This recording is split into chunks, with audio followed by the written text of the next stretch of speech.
omuntu asobola okwogerera ebigambo nakuttira ddala nga weetaaga Katonda abiyingiremu akuzuukize. Bameka abagamba nti ekyo nkitegeera musumba? Nkitegeera bulungi. Banjogerera ebigambo. Mukama akuzuukize mu linnya lya Yesu. Saala nnamba eri mu kigambo kya Katonda. Zabbuli 19 Zabbuli 19 olunyiri lwa 54. Katonda baba takuwolereza n'ayingira mu mitima gy'abantu, abantu ne batandika okuzza ebirowoozo byabwe, ne bakuteeka mu mitwe gyabwe, ne batandika discussion, osobola okuzikiririra ddala.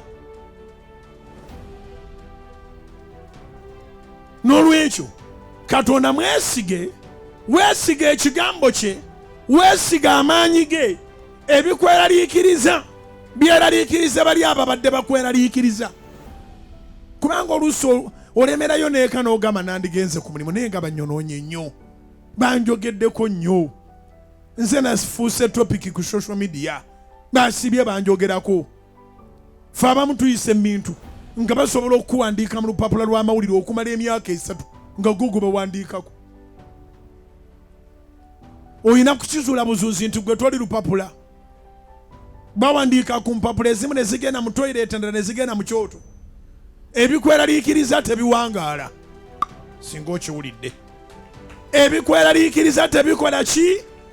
Tebiwangaala. Bakuwandiika ku mpapula z'amawulire ezimu ne zigenda mu toilet, endala ne zigenda mu kyoto, endala ne zisiba muwogo omusiike. Gwe n'osigala nga weeraliikiridde. Kaakati Mukama musabenga akuwolereze. Akuwolereze, ogenda kulaba nga enzigi ze baali baggadde zonna zeggudde mu linnya lya Yesu.